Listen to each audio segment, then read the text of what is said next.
Auzu billah, bismillah, inna wa niyallah, salam alaikum wa rahmatullah. Donc aujourd'hui, on va essayer de vous présenter une page de connexion et d'inscription en login et registration réalisée avec Angular 8 et Java Spring Boot REST API avec une base de données PostgreSQL. Donc, voilà, ce qu'on va faire aujourd'hui, c'est juste de vous faire un résumé. Maintenant, si quelqu'un a besoin des codes sources, il va nous envoyer un email sur l'email qui est dans la description de la vidéo. Donc, ce qu'on va faire aujourd'hui, c'est de vous présenter, voilà, cette application. Voilà.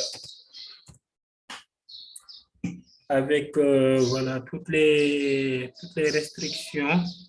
Par exemple, vous allez vous loguer. Voilà, quand vous loguez, voilà, si on touche l'email, vous voyez que ici, il nous dit que l'email ID is required field. Quand on a touché cet input et qu'on n'a rien mis, il nous rappelle que ce champ-là est obligatoire. Maintenant, on essaie de le remplir, par exemple, de donner un email correct.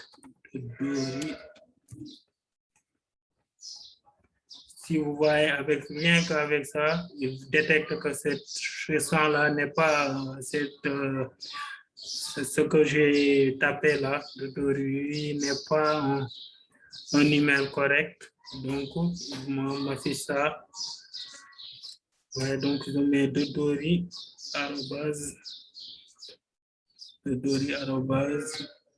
gmail.com. Vous voyez,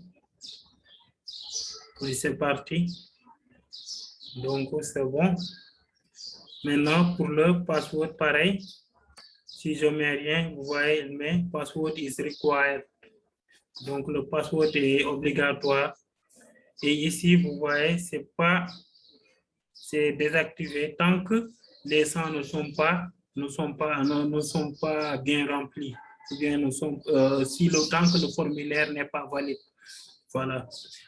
Donc là, je mets mon mot de passe A, B, C, D. Maintenant, si je mets ça, et je mets submit, vous allez voir que donc j'essaie de se loguer avec un email et un mot de passe. Donc si l'email n'existe pas, ça va me retourner un message pour me dire que voilà, cette authentification-là ne passe pas. Donc, vous voyez ça, c'est désactivé. Donc, je peux soumettre. Vous voyez, comme tout à l'heure.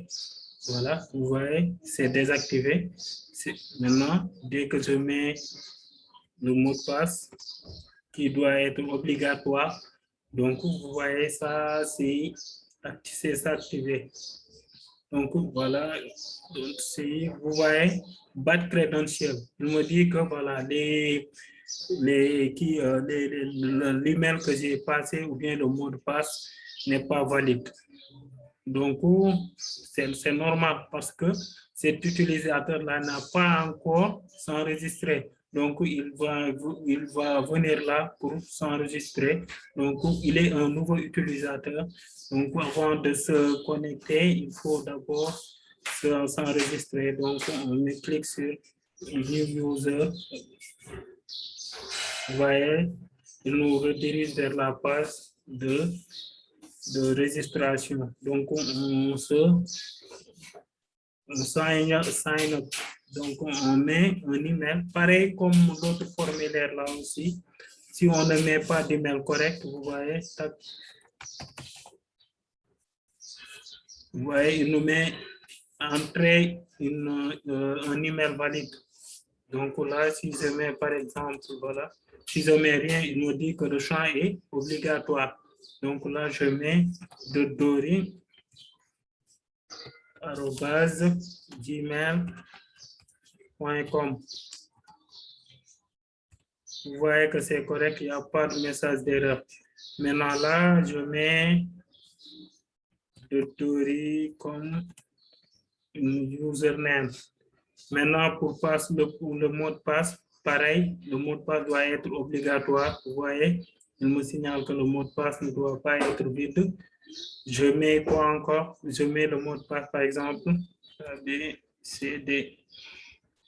Vous voyez, ici, il me dit de confirmer le mot de passe. Pareil, si je reste le mot de passe ne doit pas être vide aussi. Non, doit être pareil à ce mot de passe-là. Donc, il faut, si je mets par exemple AB seulement, vous voyez, il me dit que le mot de passe et le mot de passe de confirmation doit être pareil. Donc, vous voyez là, c'est pareil. Donc, je mets quoi? Je mets A, B, C, D. Et dès que c'est bon, vous voyez, le bouton soumettre, c'est, il n'y a plus de, c'est bon, je peux soumettre le formulaire. Donc, voilà. Il m'a enregistré et ensuite il m'a redirigé directement sur la page de login. Donc, si je viens ici, je mets Dottori, je me connecte avec Dottori,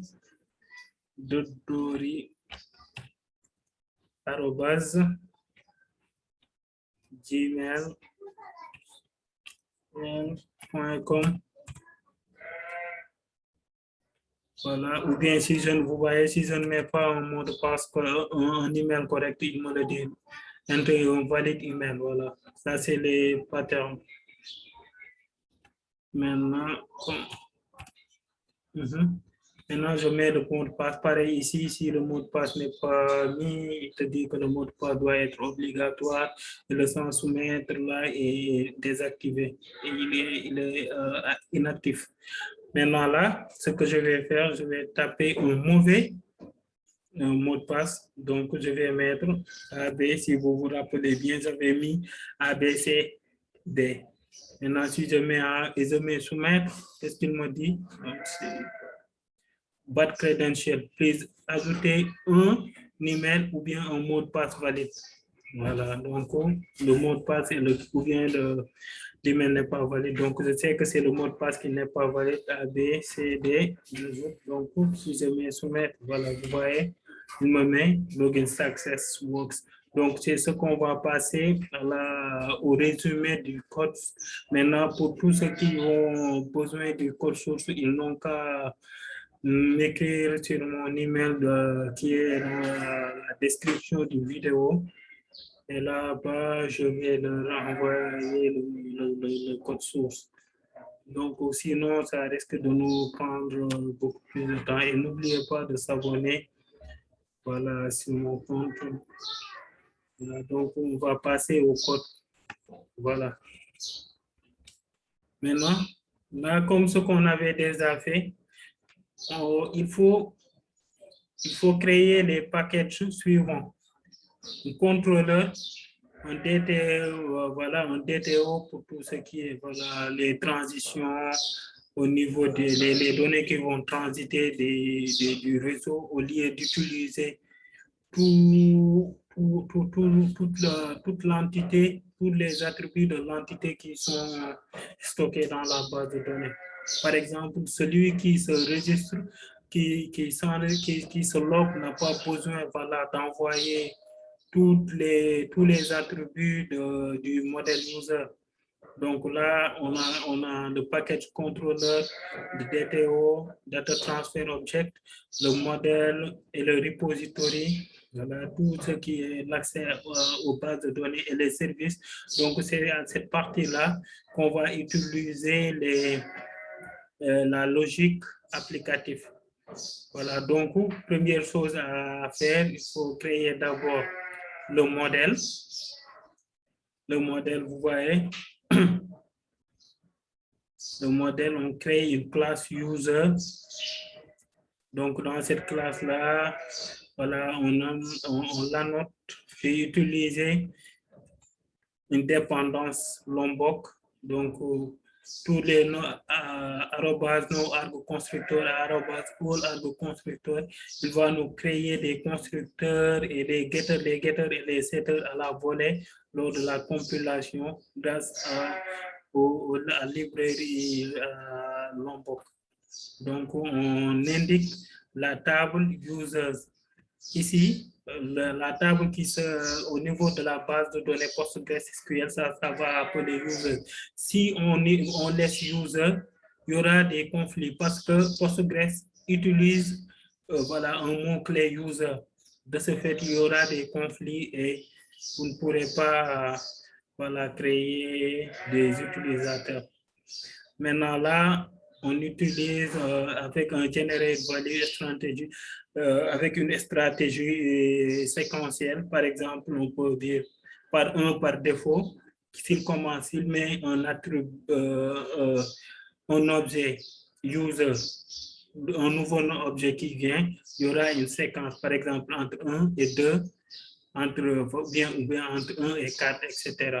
Donc, il y a l'ID, il y a l'email, il y a le username, il y a le password, tout ça, on avait déjà fait. Donc, on va passer maintenant au repository. On va créer une interface repository. Cette interface-là, on l'appelle registration repository. Et dans cette interface, on étend le JPA repository parce qu'on est dans une base de données SQL, user integer, voilà. Ça, c'est la classe. Et l'integer, c'est le type le type de la clé primaire de l'entité user. Maintenant, là-bas, on va déclarer on va exposer certaines méthodes qu'on va implémenter. Donc, on va utiliser cette méthode find by email ID. Donc, c'est le JPA repository qui va se charger de le faire. Si on lui donne un email, il nous retourne l'utilisateur correspondant. Pareil ici, on donne l'email et un mot de passe et il nous retourne l'utilisateur correspondant. Vous voyez? Donc, ça sera important au niveau de, voilà, du service. Maintenant, c'est à partir de ces services qu'on va accéder au niveau des repositories. Donc, le service de registration, on va l'annoter par @service. Tant que ça, on ne pourra pas injecter registration service au niveau des autres classes. Donc, ça va nous permettre de dire que cette classe-là est injectable. Donc, @service nous permet de voir cette classe comme un service. Donc, qu'est-ce qu'on a fait? On a injecté le repository qu'on avait déclaré tout à l'heure. Et là, c'est dans cette partie-là qu'on va utiliser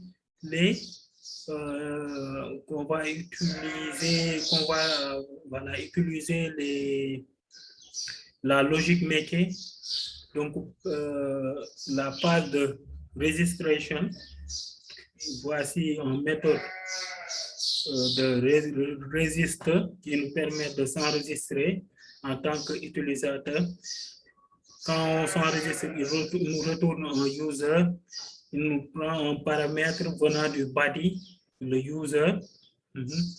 Maintenant, qu'est-ce qu'il va faire? On va appeler juste le JPA repository qu'on vient d'étendre, registration repository.save, il nous sauve un user, donc on va créer un utilisateur. Maintenant, il y a aussi, on pourra récupérer un utilisateur quand on se connecte, on a besoin d'aller voir est-ce que l'utilisateur qui se connecte là existe dans la base. Donc, on va le rechercher au niveau, voilà, au niveau de la méthode qu'on avait déclarée, find by email ID. registration repository.find by email ID et il va nous retourner un user. Ouais. Donc, ce service-là, comme on va l'utiliser au niveau du contrôleur. Donc, j'essaie de suivre la logique de comment va se passer le processus. Voilà. Maintenant, ici, pour les contrôleurs, ils sont toujours annotés par @restcontroller avec le dépendant Spring Boot REST Web, Start Web. Ouais. Donc, ici, le @all-argus constructeur nous permet de générer, lors de la compilation, les constructeurs avec tous les paramètres là, avec tous les paramètres déclarer les attributs là, comme ici, registration service. Maintenant, ça, c'est grâce à Lombok qui nous permet de faire ça, c'est d'éviter voilà, les codes répétitifs là, sur getter, setter, constructeur, à chaque fois, il va le faire à la volée.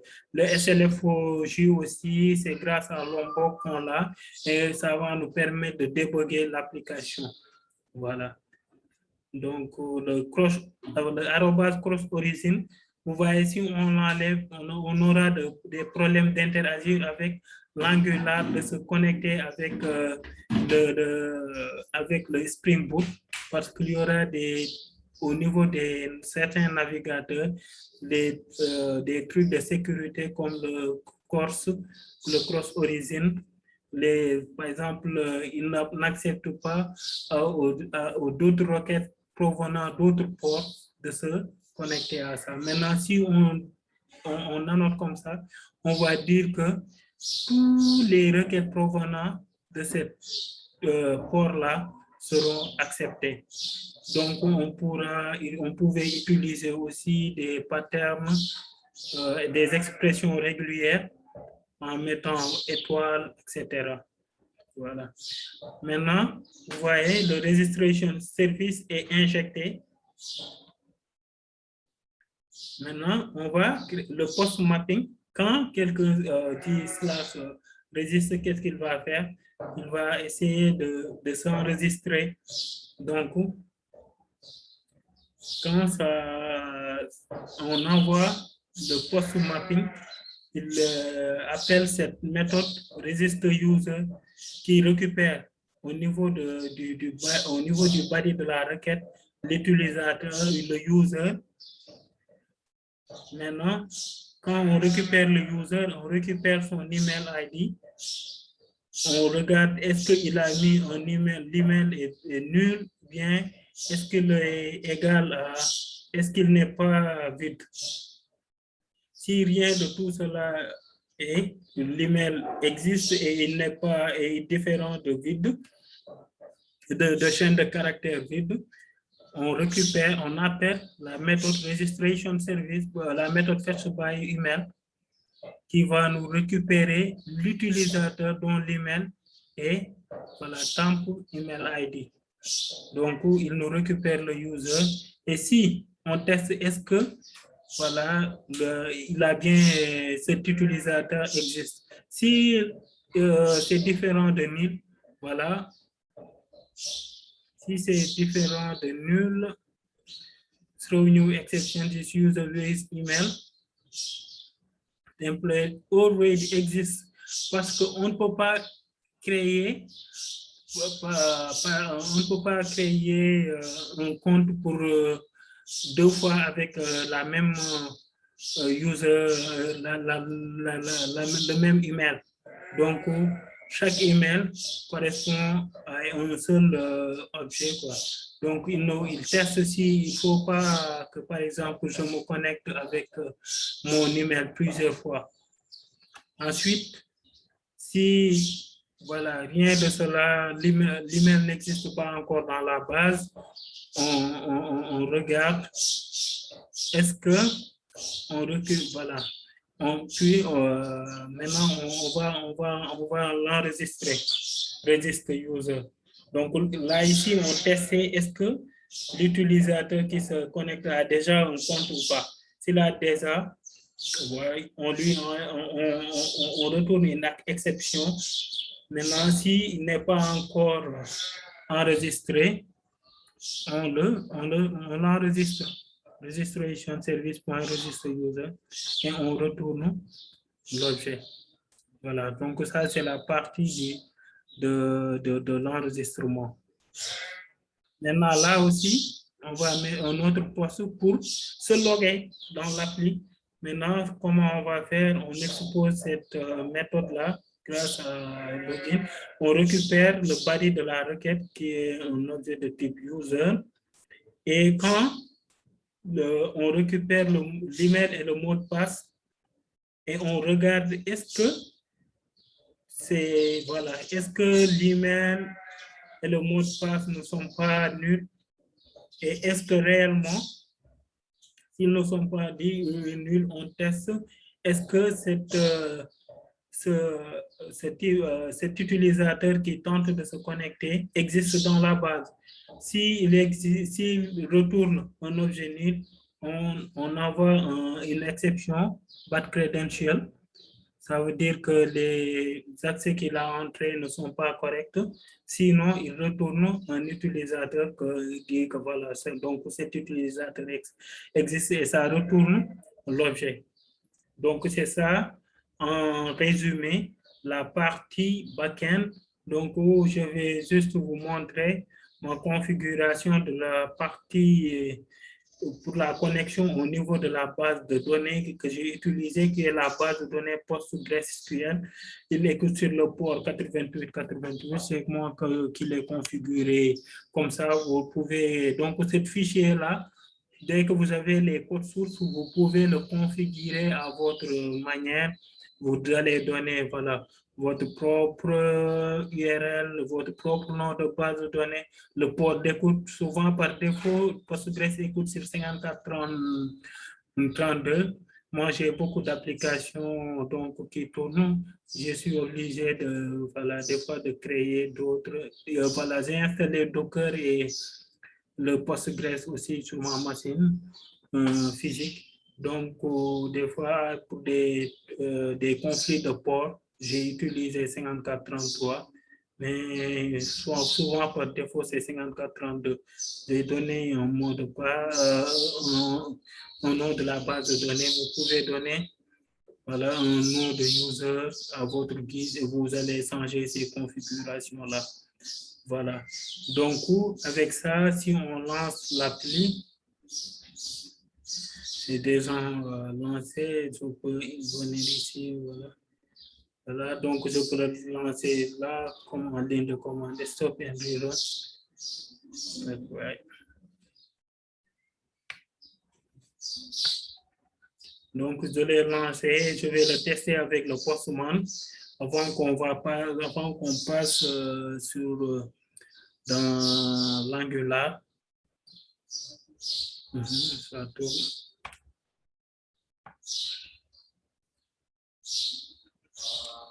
Ok, ça marche, voilà, ça marche. Donc, ça risque, si j'allais coder les parties là, ça risque de tirer en longueur la vidéo, mais on essaie de faire le maximum. Si vous avez des questions aussi, vous pouvez l'écrire au niveau du chat. Et si dès que vous avez besoin du code source, vous pouvez m'envoyer un email. Et je vais, voilà. Maintenant, l'application tourne. Donc, je vais sur le Postman. OK, je vais mettre localhost, voilà. Je vais choisir, voilà, il y a le post. Ouais. Localhost 8888. Donc, registre. Maintenant, là, je vais mettre le body. Le body, je change, par exemple, je mets pas l'ID. Je mets, voilà, je mets un nouveau email. Par exemple, abcd gmail.com, username ABCD, password ABCD. Si je mets envoyer, donc vous voyez, il l'a créé là. Il va retourner, voilà, l'objet créé. Vous voyez, abcd@gmail.com, username abcd, password abcd avec l'id égale 4. Voilà. Voilà, donc je vais tester la phase de login qui est une méthode post aussi. Login. Je donne dans cette login, voilà, j'enlève cet utilisateur. Vous voyez, quand je dis envoi, voilà, c'est bon. Il me retourne pareil. Il me retourne l'utilisateur abcd@gmail.com, username abcd, password abcd. Maintenant, si j'essayais de se connecter avec un mauvais mot de passe, par exemple là, vous allez voir qu'il va me retourner une erreur. Voilà, internal erreur. Voilà, internal error 500. Donc, bad credential. Voilà.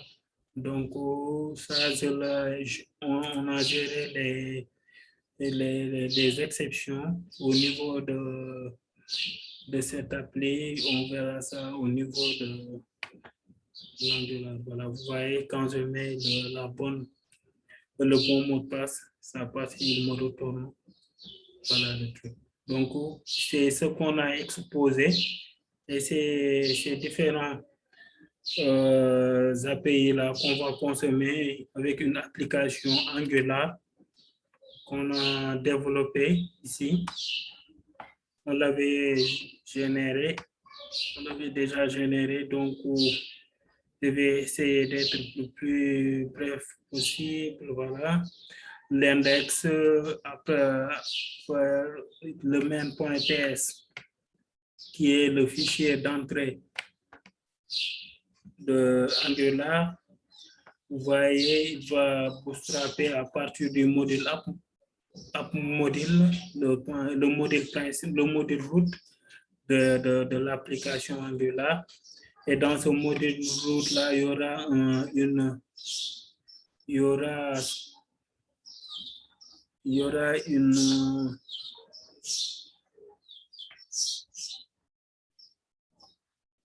voilà, dans ce module là, il y aura une partie bootstrap. Voilà le composant d'entrée, le app component. Maintenant, dans le app component, c'est là-bas qu'on va mettre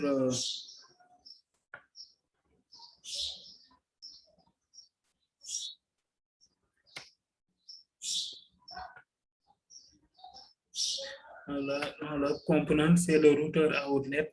Tout parce qu'on a généré cette application avec une configuration de routeur.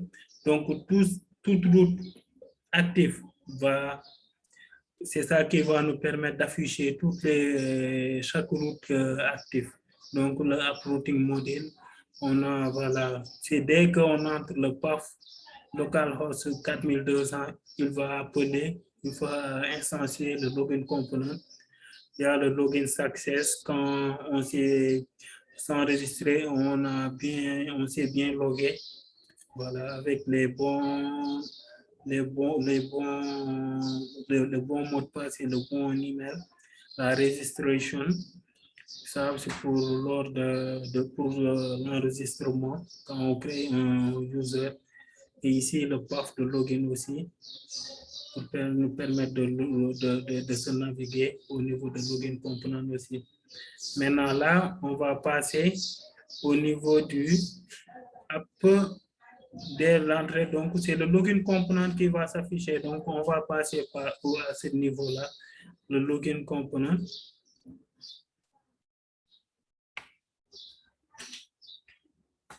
Le login component, vous voyez, c'est cette, voici le template, donc qui est là. Voilà, on a intégré un variable de référence qu'on appelle les template variables. Donc, ces variables ne sont visibles qu'au niveau de la partie template avec ngForm. Maintenant, on a passé cette ngForm-là. Ça, c'est grâce à l'ajout du module ngForm module. ngForm module au niveau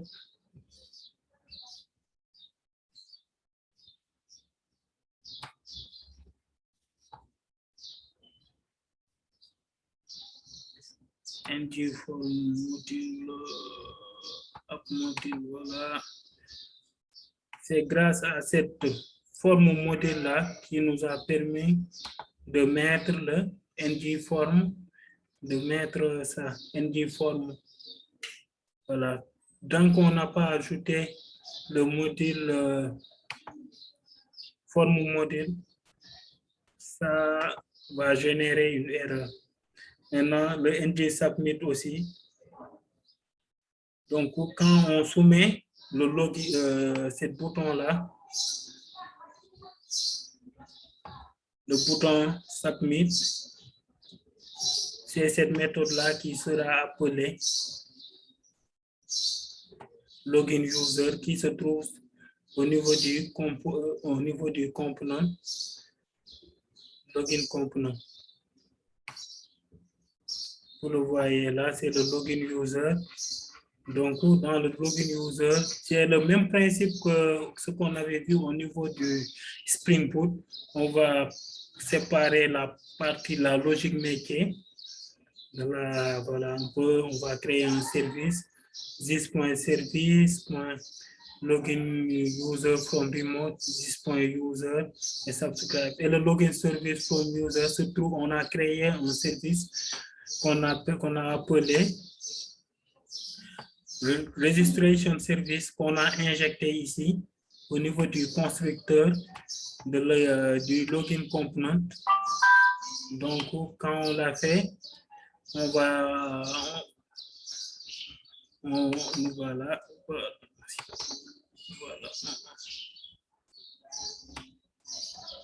voilà, c'est là. Donc, vous voyez là, le service login user from remote à distance. Donc, il va recevoir un utilisateur, ça sera le body. Donc, est-ce qu'il va retourner un observable de type any? Return this. Grâce à ce modèle-là, HTTP client. Donc, ce même modèle-là, ce qui nous a permis de faire ça, c'est l'ajout voilà, HTTP client module. Tant qu'il n'y a pas ça, on ne pourra pas, voilà, faire, on ne pourra pas utiliser le HTTP client. Donc, il fallait nécessairement ajouter le HTTP client module au niveau du app module. Donc, et ici, c'est ça ici le corps. Donc, de la requête, il y aura un troisième paramètre, mais c'est optionnel pour les en-têtes. Voilà. Donc, pareil pour pour la registration, il y aura un service pour appeler, voilà, pour appeler l'API. Donc, ici,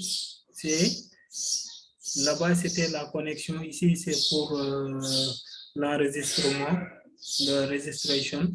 Donc, user, on passe un attribut user et on appelle l'API localhost 88 register, comme on a fait sur le Postman qui était un client. Maintenant, ici, le client, c'est le client Angular et le body, ça sera le user. Voilà. Donc, ce qu'il va nous retourner au niveau du login component. Au niveau du login component.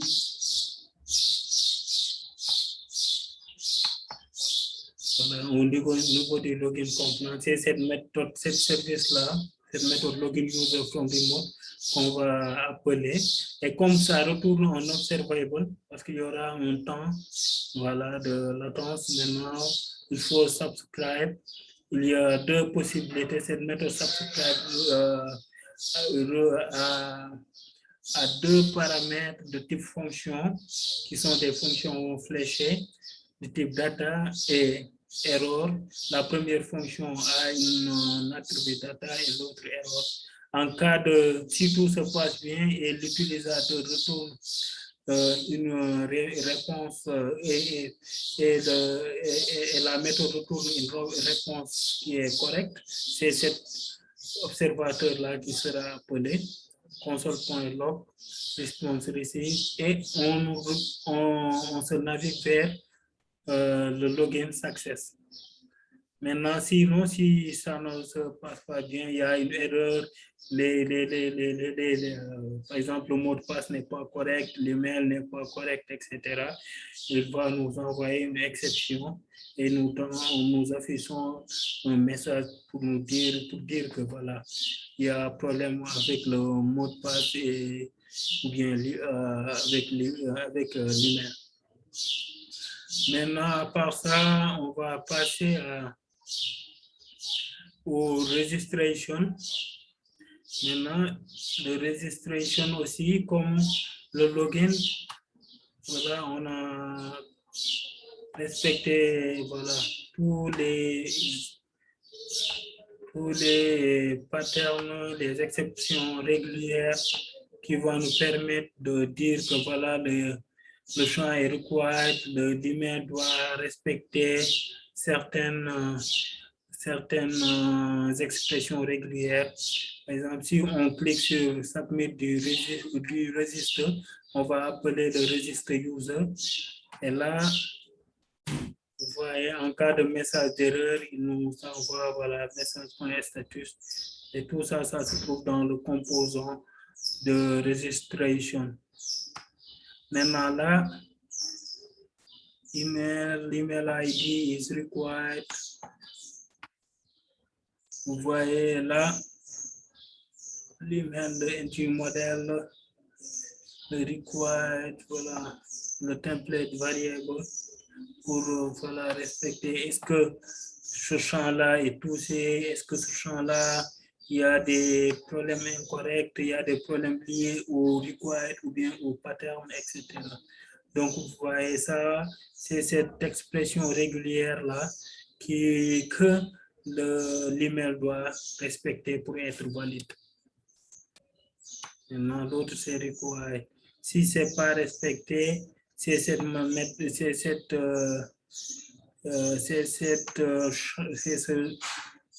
ce texte-là qui va s'afficher. Enter the valid email ID.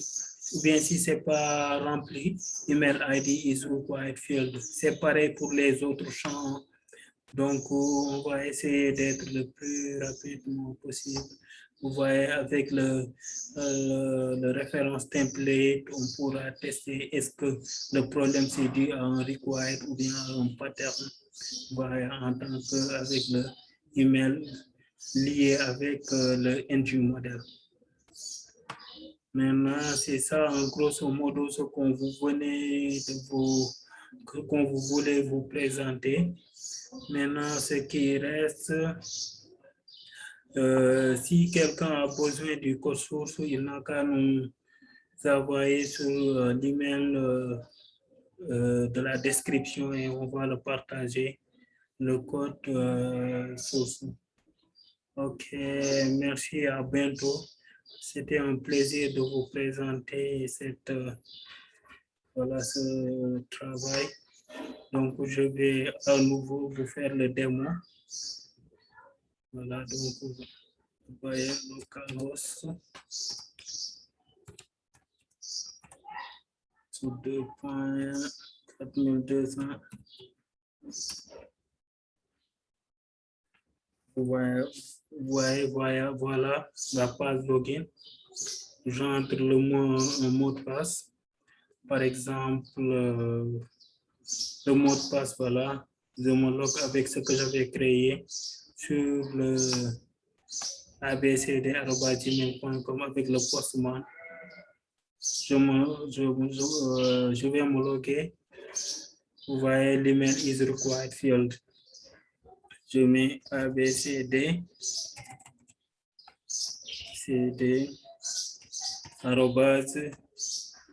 @gmail.com.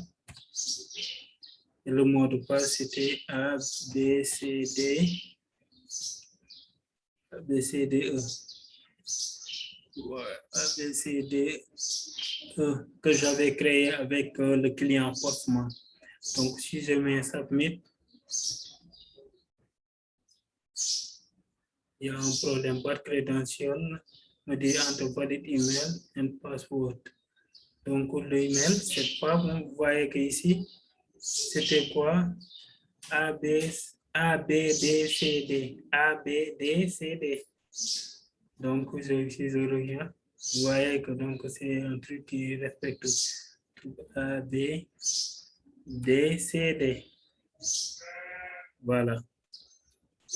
Et vous voyez, login success works.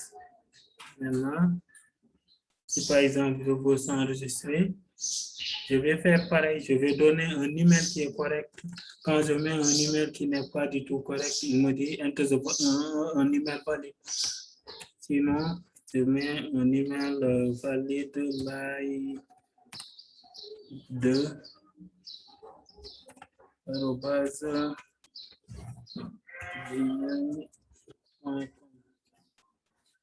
Maintenant, je mets un username. Voilà. Je mets un mot de passe. Je mets file et confirme le mot de passe. Si je mets un autre différent de ce mot de passe là, par exemple, je mets autre chose. Vous voyez, je me mets pas le mot de passe, le confirme de mot de passe sont différents. Donc, je mets encore file.